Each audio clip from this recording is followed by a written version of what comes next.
Good afternoon, class. For those of you who don't know me, my name is Emily Pasco, and I am the GTA on this course. Now, to offer some assistance before your first grades are released, I wanted to walk you through how to access your feedback using the K-State Online system, and then I'm also going to walk you through a couple of consistent errors I saw while grading. So I'm gonna kind of talk to you a little bit about APA format, a little bit about sourcing, and then how to find all my comments as I put a lot of comments on your work. So I'm gonna go ahead and share my screen with you now.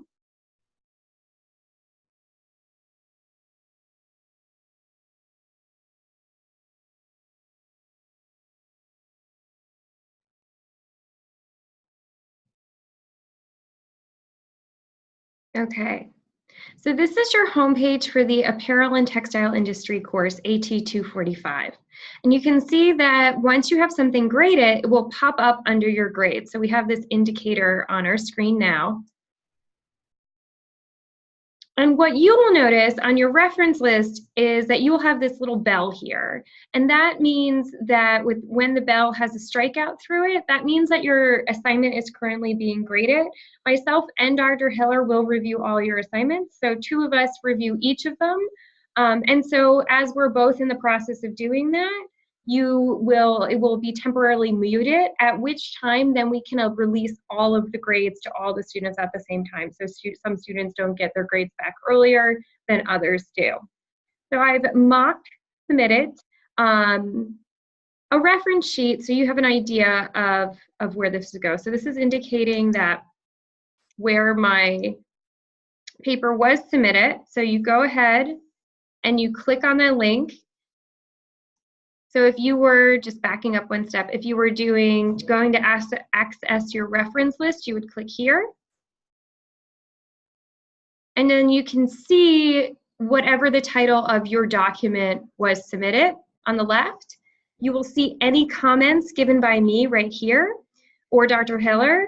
And then right at this view feedback button, this is what you're going to want to click. And what you'll notice is any sort of markups I have or notes I have given you. So telling you to remove your name for the page, to adjust formatting, things you might be missing.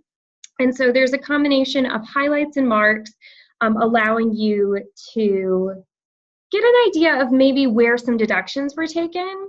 Also, I want you to note that, I'm going to zoom in a little bit here.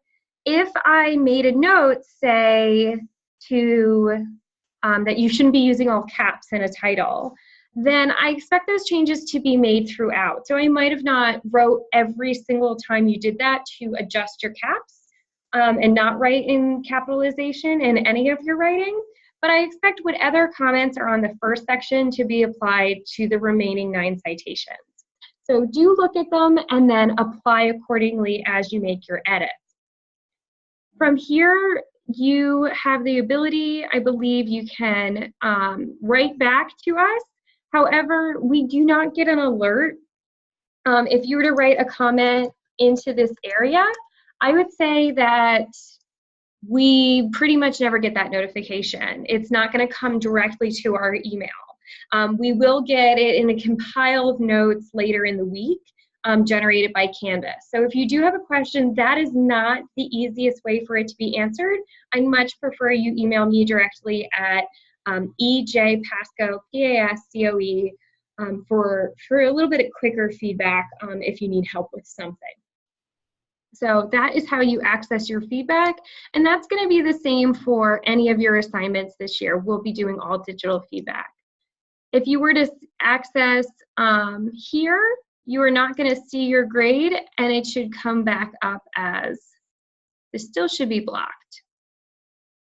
And so there is markups on this, but you will not be able to see it. So you do not see your markups until after your score is submitted and the instructor releases those grades. With that, I'm going to move over to sharing another page with you. So this was my mock reference page.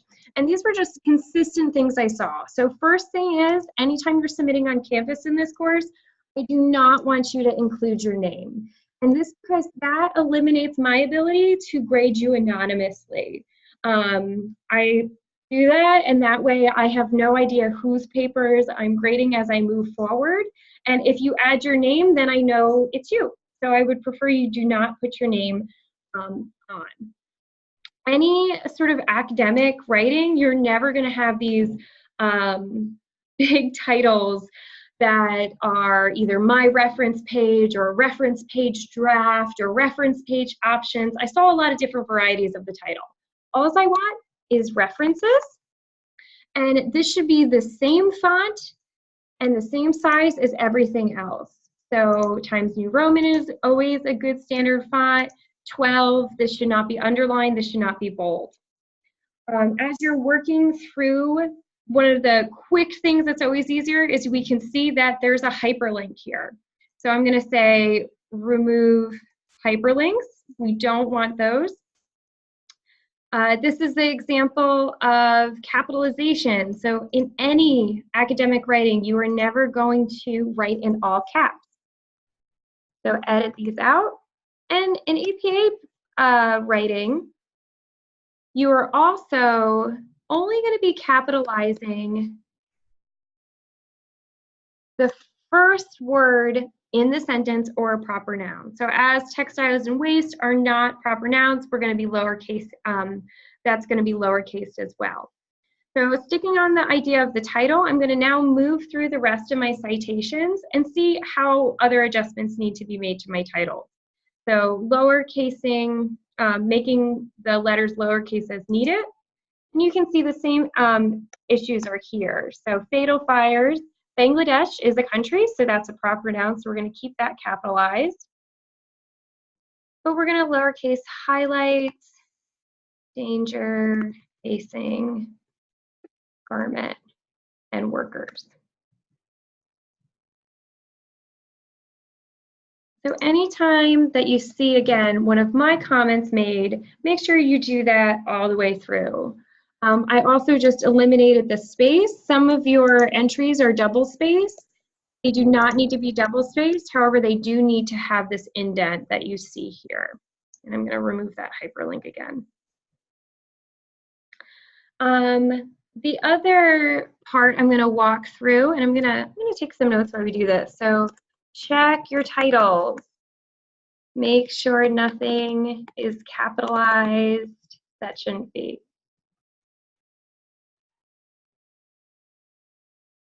Remove all hyperlinks. Check fonts and font sizes and colors. I can tell when you're using a generator because I would say of the 52 submissions, 20 of you submitted font that was both gray and both black. So you're definitely using a generator because you've failed to change the copy and paste color from it. So make sure that if you are using a generator, there's sometimes nothing wrong with that, but that you do reformat your work. So check fonts, font sizes, the colors. I'm going to add check spacing. This is single space. All right. So as I keep reviewing, I'm going to move on and look at dates. So going down this checklist. So I can see the date here says 23rd January 2013. This next date only doesn't have a month, but has a year, then a month, and this one just has a year. My rule of thumb is I like to keep my dates consistent throughout. So if I'm using a year when I am referencing, say, a newspaper article, then I'm going to use it just a year for all of my newspaper articles. So in that case, I'm going to delete November since there's no day on it. And I'm going to make that 2012 to match this next article we have down here that just has 2016. And as well, for a journal article, we really only need the year for that. So making sure you have consistency. It is okay to include your month and your day, but you want to make sure that you're having it as, 23rd January, 15th October, 10th February, and not February 10th, April abbreviate it, September, you know, make sure it's consistent all the way throughout. So I'm going to make a note for consistency in format. Let's see what else. So we have dates that need to be adjusted. This is a big one. Variations in period after the date. So make sure you always have your period after your date becomes in parentheses. So those are missing. The next item I want to look at is, did you italicize what needs to be italicized? So a lot of times this is going to be the title of a book or the journal where your source is from. So that's the really kind of common things you all submit. So in this case, we're missing the italics here for the journal title and the volume. We are missing it also for Crane's Chicago Business. And we're also missing it for the New York Times. So we're missing the italics. So where and what is the source of this is typically the rule of thumb for APA. So always check that what needs to be italicized. You can see in this first entry that I italicized the volume, and the volume is not quite set up the correct way over here. So your volume is going to be italicized along with your title, and then your edition is typically in parentheses.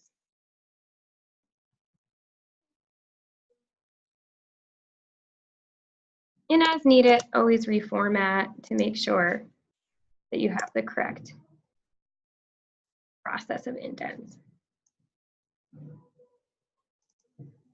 Okay, so italics is on the list of things that I saw pretty consistently.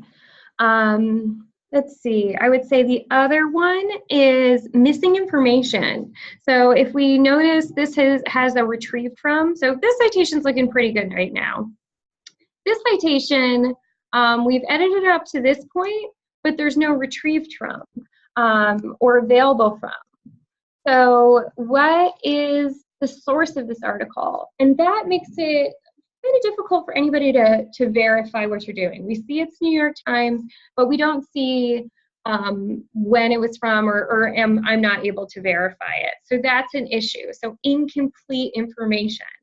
Now, incomplete information can go kind of two ways. So I just want to make a little side note here that in some areas where there's a missing author, or I've seen there's no maybe edition, that's probably a better example. There's no edition number. You do not have to write no edition number. You just don't include the edition number in that case. So you can kind of pick and choose when to, but if it's something like in a web address, I'm very doubtful that you have the the physical paper from 2012. This was likely found online. So knowing that, I need you to include the web address for any articles you pick that are not from the academic sources, as well as from the academic sources. Moving from the next onto the next one, I wanted you to be careful with what sources you're picking. A lot of you did a great job for picking academic journals. That's a fairly surefire way to get a good source. I would say avoid anything that is like a top 10. So 8 ways to lead a slow fashion life. This is not going to be a high content source. You can tell that is geared towards pop culture, and that's not going to help you sustain your writing process for this paper. This, for many of you, is your first kind of real college level paper, first academic style paper. And so this is not going to sustain and be a good source moving forward.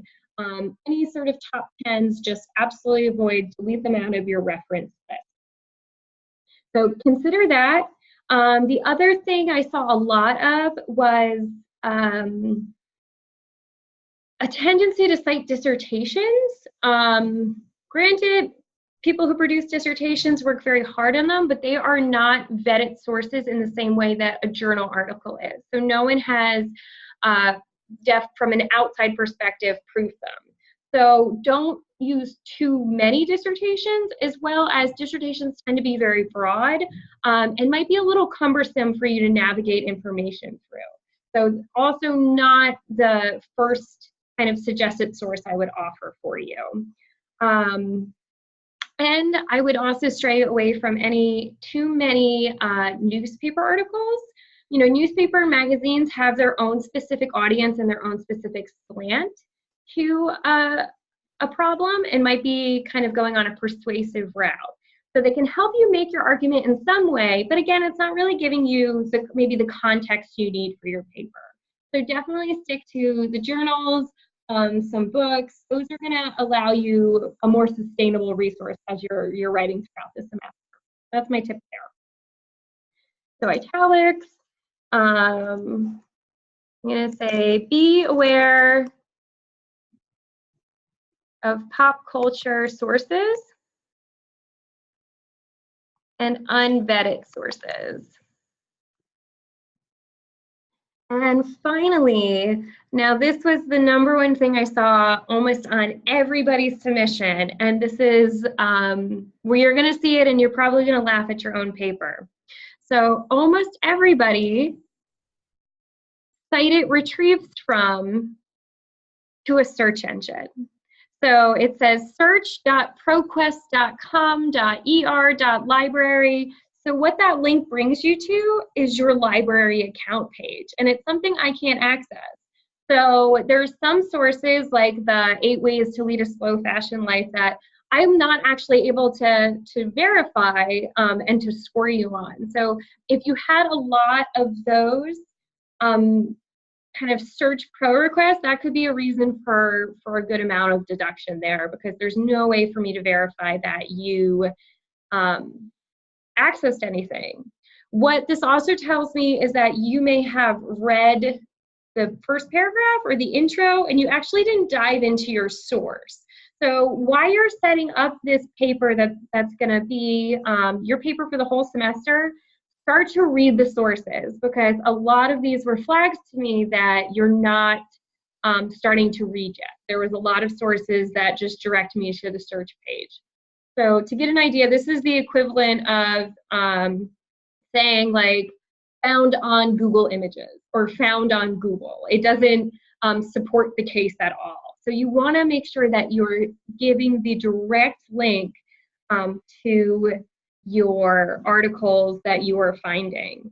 And remember, just because you're searching them through the library does not mean they're academic articles. You know, there's a bunch of different ways you can search to prevent yourself from kind of getting these pop culture sources. And so just know that just because it's through the library doesn't necessarily mean it's verified and good use for the project.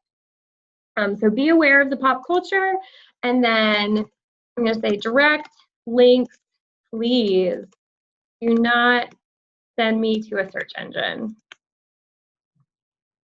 And what you'll notice is you have likely accidentally copied and pasted the same exact link over and over and over again into your reference sheet. So you will see that multiple times, that it is like, this is my ID, it is your ID that are the last 5 or 6 digits over and over again.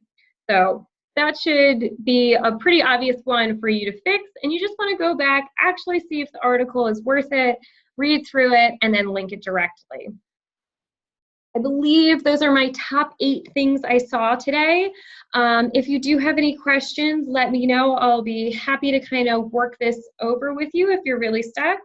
Most of you are on a great track, really. You're definitely on your way there, and I understand for many of you this is the first time using APA. So if you do have questions, please ask. And with that, I'm going to close out here. I can find the Zoom button.